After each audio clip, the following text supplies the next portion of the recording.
요즘 가을 하늘이 정말 예쁘죠? 파란 그런 정말 가을 하늘에 구름도 너무 예쁘고 하나님이 정말 아름다우신 분이시구나, 선하신 분이시구나. 절로 정말 탄성이 나오는 그러한 좋은 계절입니다. 하나님께서 베풀어 주신 모든 풍성한 것들이 사실 추수를 기다리고 있는 때예요. 여러분들 황금 들판 아시죠? 그리고 또 아주 주렁주렁 익은 곡식도 아실 텐데 과일들도 아실 텐데요. 제가 한번 사진으로 보여드릴게요. 황금 들판 한번 사진 보여주세요, 장로님. 예쁘지요? 저렇게 정말 하늘까지 완전 아름다운 엄청 아름다운 그림이에요. 다 저렇게 추수를 기다리고 있습니다. 우리 하나님의 선하심과 아름다우심이 가득 들어있죠. 네, 또 주렁주렁 익은 과일도 한번 보여주세요. 네, 단감에다가 밤, 대추, 사과, 네, 다 저렇게 가을이 돼서 우리 하나님이 키우신 거예요. 사람이 수고하긴 했지만 하나님이 키우셔서 우리를 맛있는 거 먹고 행복하게 하시는 참 좋으신 하나님입니다. 우리 좋으신 하나님께 할렐루야 이렇게 찬양 한번 드릴까요? 할렐루야 하나님 감사합니다. 네, 가을은 이렇게 추수의 계절입니다. 잘 익은 곡식과 과일은 반드시 추수를 해야 해요. 지금 다 추수를 기다리고 있잖아요.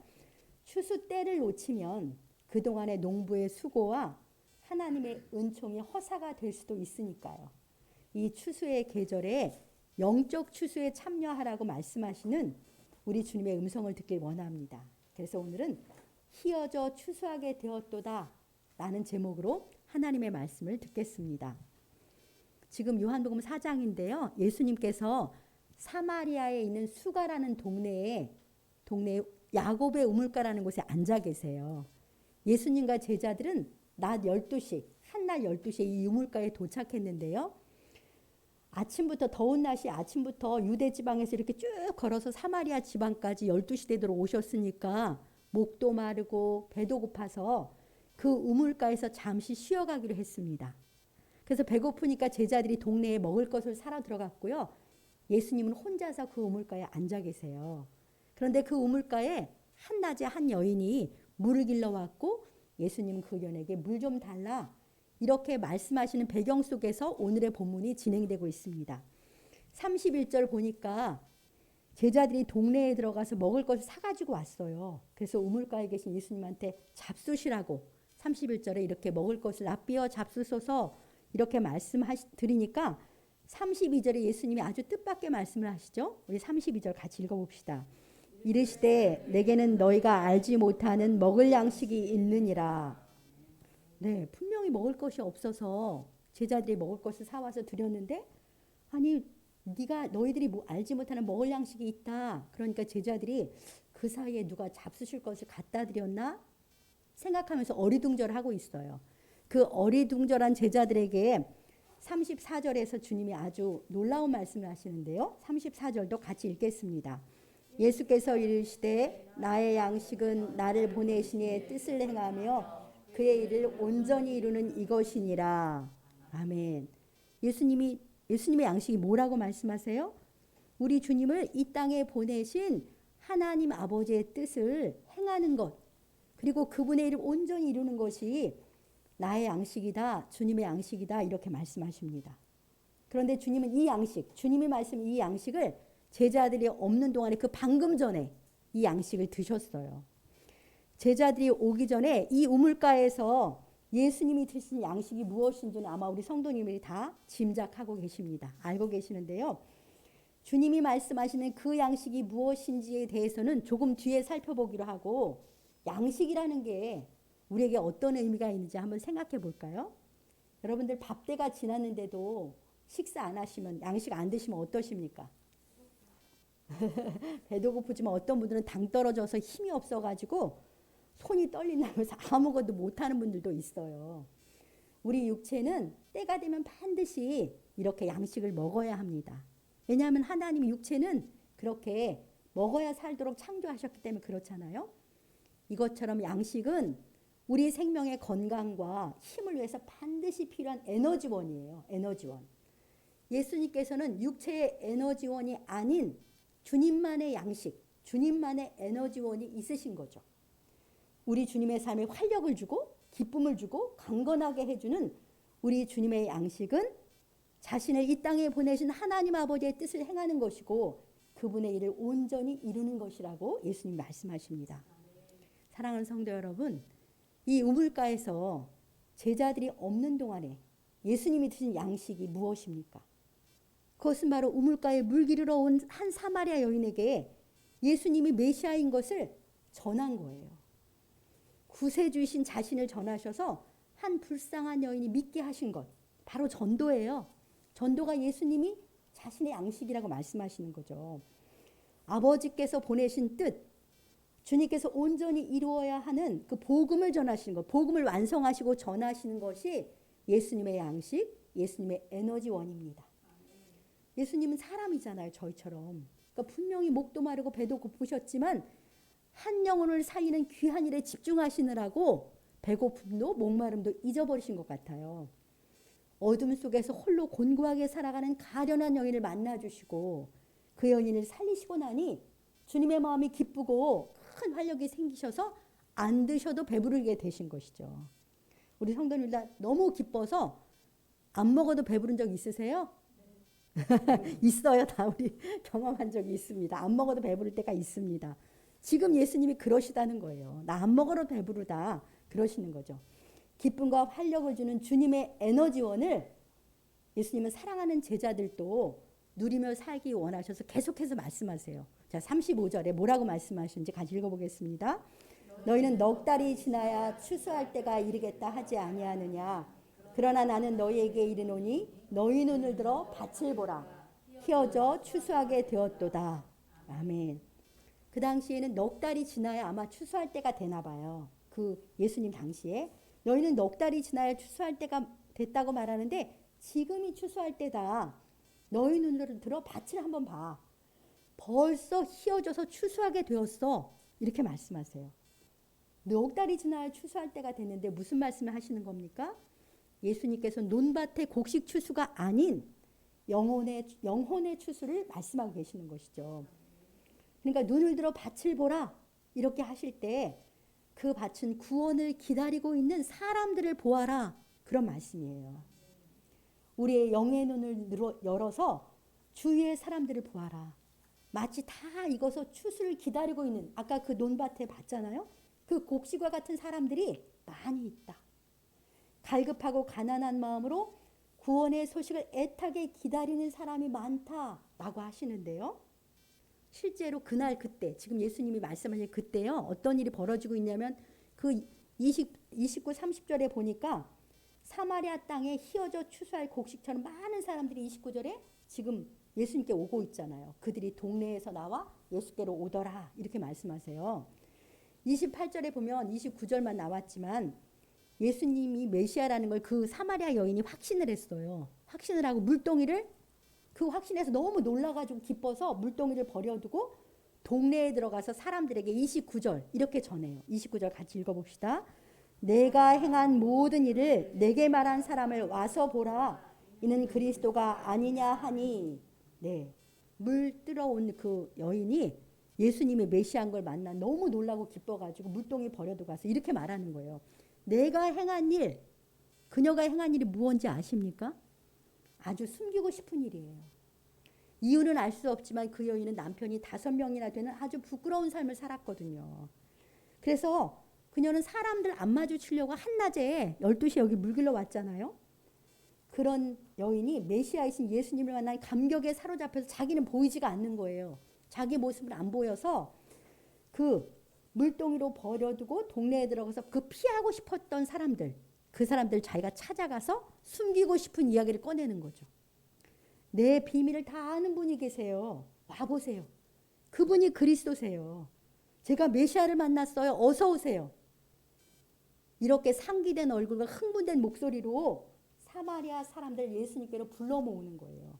그랬더니 30절에 그들이 동네에서 나와 예수께로 오더라. 그 여인의 말이 너무 뜻밖이어서 듣는 사람들이 호기심 때문에 지금 예수님께 오는 거예요. 그 여인의 말을 듣고 믿게 됐다기보다 호기심이 생기잖아요. 이렇게 몰려오는 사마리아 사람들 보면서 예수님이 하시는 말씀이 그 34절인 거죠. 너희 눈을 들어 내게 오고 있는 저 사마리아 사람들을 봐라. 그들도 곧 구원에 이르게 되었다. 이런 말씀이신 것입니다. 희어져 추수하게 되었다는 실제적인 이야기는요. 비루하기 이룰 데 없는 한 여인의 구원의 감격과 기쁨의 간증이 복음에서 완전히 제외되었다고 생각했던 많은 사마리아 사람들을 예수님께로 인도하고 있어요. 그래서 본문에는 나오지 않지만 42절에 보면 사마리아 사람들이 예수님을 직접 만나가지고 예수님한테 직접 복음을 듣고 믿게 됩니다. 이 놀라운 복음의 역사를 주님이 직접 보여주시면서 제자들을 일깨우고 계시는 거예요. 사랑하는 성도 여러분, 우리 주님은 그 주님의 양식, 주님의 에너지원을 우리도 취하기를 원하세요. 그래서 우리에게도 지금 말씀하십니다. 너희 눈을 들어 밭을 보라. 희어져 추수하게 되었다. 영적인 눈으로 주님을 모르는 세상 사람들, 그 사람들 바라봐라. 애타게 구원의 기쁜 소식을 기다리고 있는 사람들이 사실 많이 있어. 제자들은 사마리아 사람들이 예수님께 올 거라고는 전혀 생각하지 못했잖아요. 근데 막 많은 사람이 몰려오고 있잖아요. 다 익은 곡식도 추수때를 놓치면 다 버리게 돼요. 이처럼 갈급한 심령으로 구원의 소식을 애타게 기다리는 영혼들도 때가 지나면 구원의 기회를 놓쳐버리게 됩니다. 주님의 이 말씀을 제가 읽으면서 어떤 생각이 들냐면 사도행전 16장에 바울의 환상 중에 마게도냐 사람들이 나타나가지고 마게도냐를 건너와서 우리를 도우라 이런 환상이 바울에게 나타나잖아요. 그게 떠오르더라고요. 그래서 사실 겉으로는 다 재밌게 사는 것 같고 꽤 괜찮게 사는 것 같고 이렇게 보여지잖아요. 사람들이 현대는. 그런데 주님을 만나지 못한 사람들의 실상은 전혀 그렇지 않다는 거죠. 우리는 그들의 겉모습에 속는데요. 주님은 그 겉모습에 속지 말고 주님의 말씀 안에서 그들의 실상을 보아야 한다고 말씀하십니다. 예수님이 그들의 실상을 가르쳐주는 말씀이 있잖아요. 우리 마태복음 9장 36절을 한번 묵상해 봅시다. 같이 읽을까요? 무리를 보시고 불쌍히 여기시니 이는 그들이 목자 없는 양과 같이 고생하며 기진함이라. 네, 주님을 믿지 않는 세상 사람들을 목자 없는 양처럼 고생하며 기진한다 이렇게 말씀하시는데요. 그들에게는 목자가 없어요. 이 험한 세상에서 그들을 보살펴주고 인도해줄 목자가 없습니다. 여러분들 목자 없는 양의 실상을 아세요? 양들은 항상 목자가 있어요. 왜 그렇겠습니까? 양의 속성 때문에 그래요. 양은 시력이 안 좋아가지고 가까이 악한 짐승이 와도 못 알아본대요. 잘 식별을 못하는 거예요. 시력이 안 좋으니까 가까이 악한 짐승이 자기를 잡으러 올 때까지 몰라보고요. 방향 감각도 약해서 길도 잘 잃어버리고 게다가 양의 다리가 짧다는 거 아시죠? 중심을 잘 못 잡아가지고 자주 넘어지는데 혼자서는 일어나지도 못하는 거예요. 근데 되게 순해 보이는데 양은 아주 고집이 세가지고 거기다가 그렇게 자기 혼자 잘 살지도 못하면서 목자가 돌보고 인도해 주지 않으면 다 자기 길로 막 흩어져가지고 그렇게 길을 헤매는 것이 양의 속성이라고 합니다. 그러니까 안타깝게도 양은 스스로는 야생에서 생존할 수 있는 방어 능력이 없는 동물인 거예요. 그래서 양에게는 언제나 목자가 있습니다. 그러니까 목자 없는 양이라는 것은 어떤 상태예요? 절망 상태예요. 머지않아 죽을 수밖에 없는 절망 상태라는 거죠. 이것이 주님을 모르는, 주님을 잃어버린 세상 사람들의 실존이에요. 그게 실상이라는 거예요. 무능한데 자기가 무능한지 몰라요. 또 고집은 세서 각기 다 제 길로 가요. 무능하고 어리석은데 자기 힘과 지혜로 이 험한 세상을 살아내려고 엄청 고군분투하죠.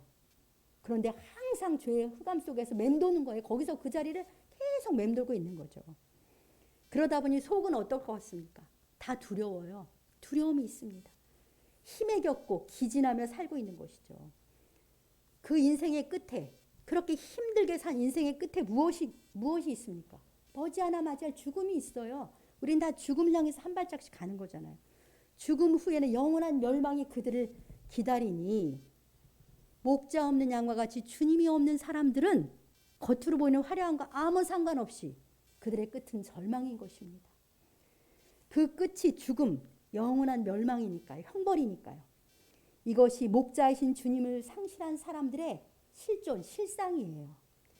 우리 주님의 눈은 이런 사람들의 모습이 그 끝이 보이니까 너무나 안타깝고 불쌍하신 것입니다. 또 시편 기자는요, 주님을 모른 채 살아가는 사람들의 실상을 이렇게 표현했습니다. 한 말씀만 더 보겠습니다. 시편 110편 4절 5절 같이 읽어보겠습니다. 그들이 광야 사막길에서 방황하며 거주할 성읍을 찾지 못하고 줄이고 목이 말라 그들의 영혼이 그들 안에서 피곤하였도다. 아멘. 그들은 광야 사막길과 같은 세상에서 세상을 그렇게 표현해 주시는 거죠. 방황하고 그런데 머물고 안식할 곳을 찾지 못한다는 거예요. 그러니까 그들의 영혼은 줄이고 목이 말라서 피곤하다. 하나님이 가르쳐 주시잖아요. 여러분들 광야 사막길에서 길도 못 찾고 머물 곳도 찾지 못하면 얼마나 공포겠습니까? 공포 그 자체일 것입니다. 그리고 얼마나 목이 마르고 배가 고프겠습니까? 계속해서 길도 못 찾고 머물 곳도 찾지 못한다면 결과는 뻔하잖아요. 그 광야에서 절망 속에 죽을 것 맞이할 것은 죽음밖에 없습니다. 이것이 바로 주님 없는 사람들의 실상입니다. 사랑하는 성도 여러분, 겉으로는 자신의 내면을 속이고 포장하면서 이렇게 포장하며 살잖아요, 다. 그렇지만 그들은 목자 없는 양과 같이 속으로는 다 고생하며 기진하고 있어요. 그들은 광야와 같은 사막에서 그 세상에서 길도 못 찾고 머물 곳도 몰라 다 방황하고 있습니다. 잘난 척하지만 속은 다 그래요. 그들의 끝에는 절망 중에 맞이할 죽음과 영원한 멸망뿐입니다. 주님께서는 이들의 실상을 오늘 말씀을 통해서 우리에게 보라 하십니다. 왜 보라 하시겠어요?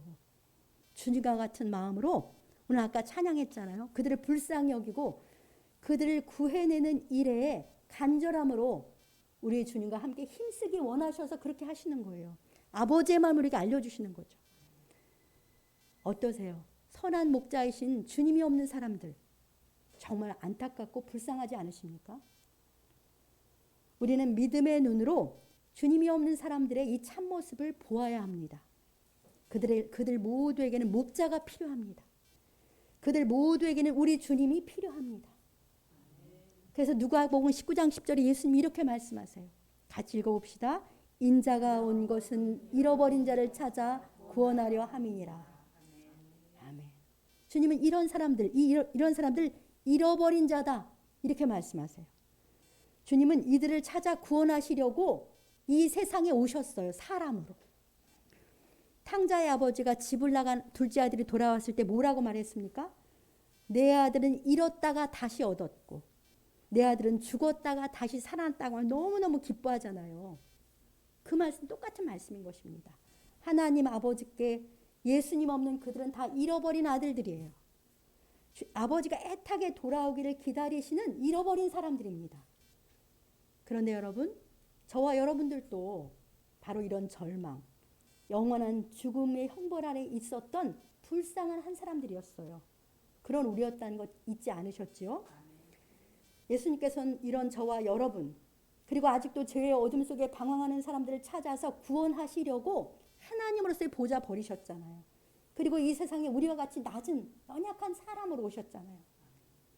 사람인 우리의 죄를 담당하려고.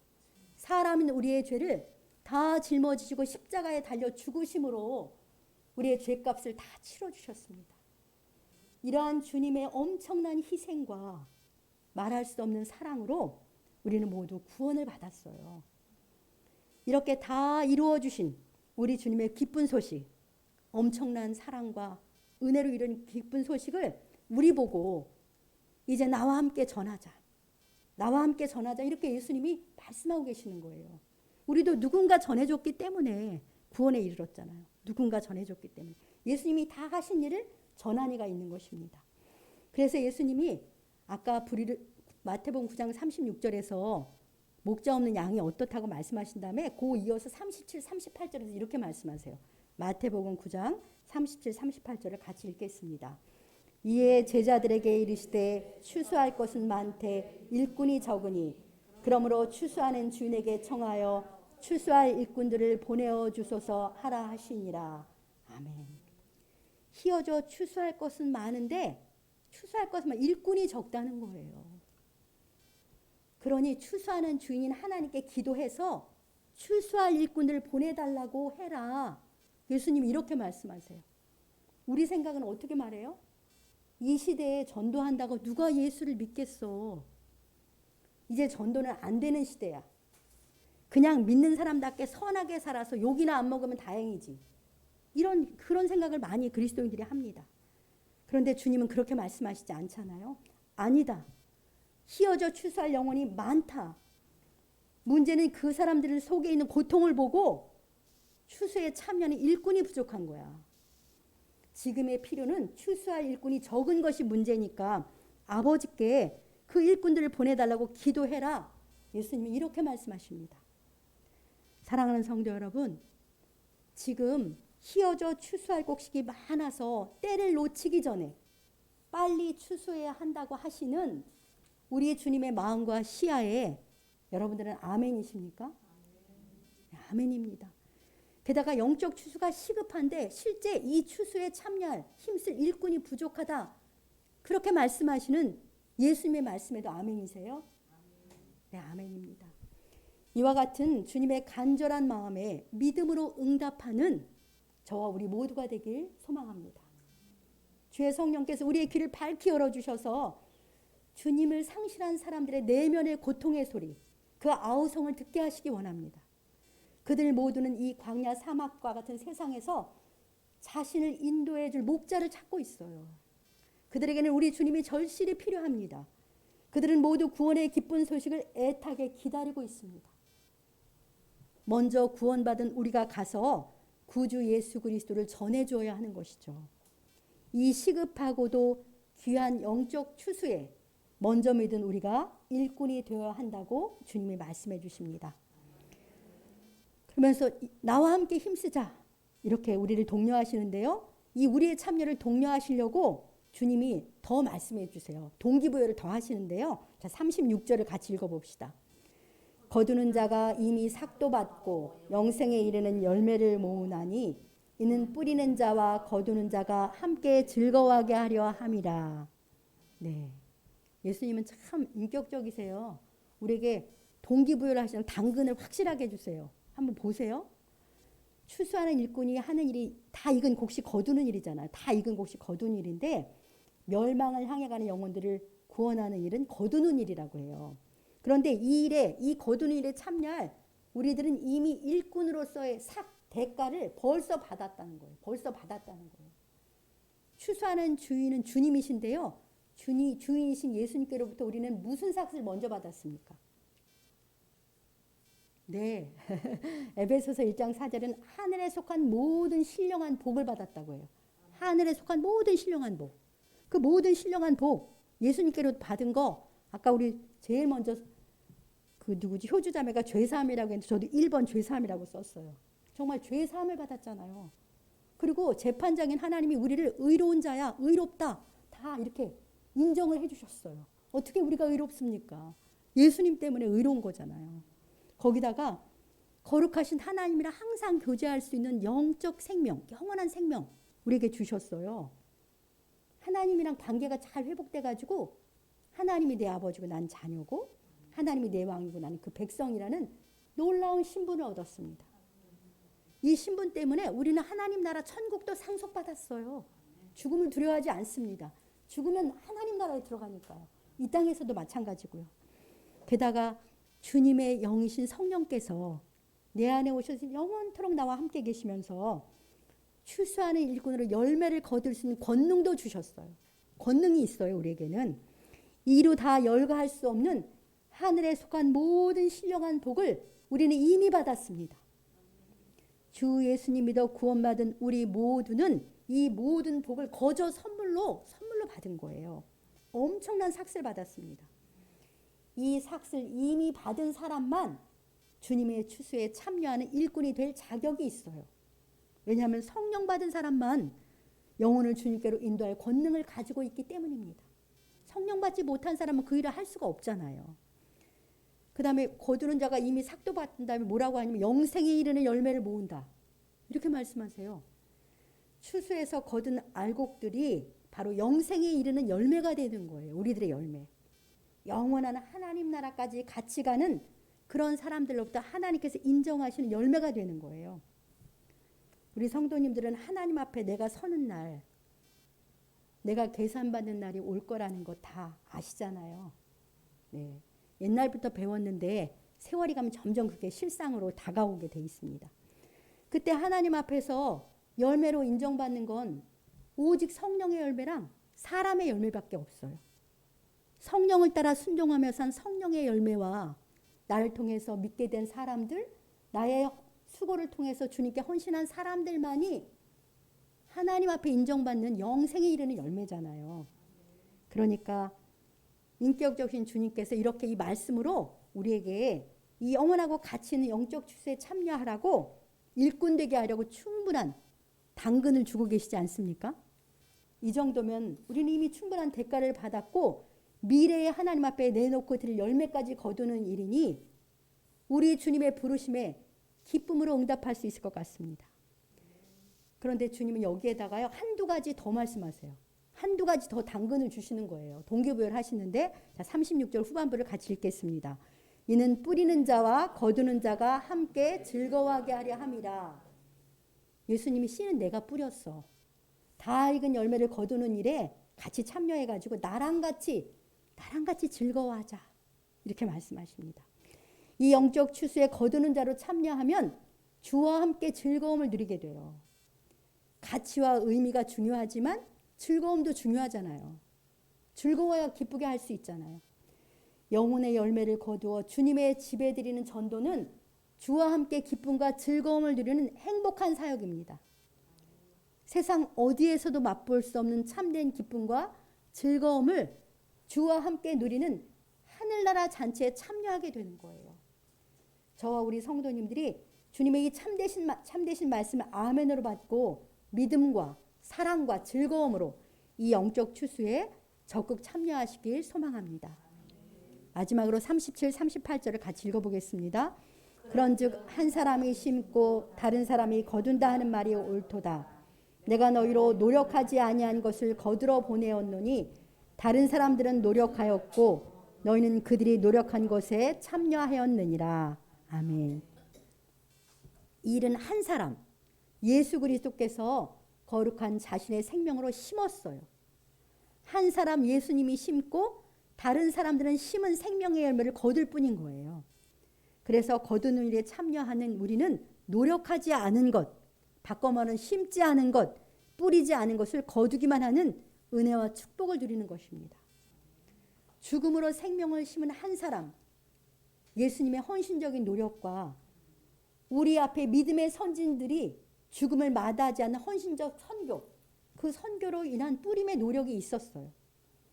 그분들의 노력에 우리는 아무 노력도 하지 않고 그저 거두는 일에 참여할 뿐입니다. 이 말씀은 영적 추수는 거두는 일인데 쉬운 일이다. 노력은 죽음을 내 생명을 심은 내가 했고 너희 믿음의 선진들 선교사들이 다 했어. 이미 다 뿌려졌어. 너희들이 거두는 일은 아주 쉬운 일이야 라는 말씀이에요.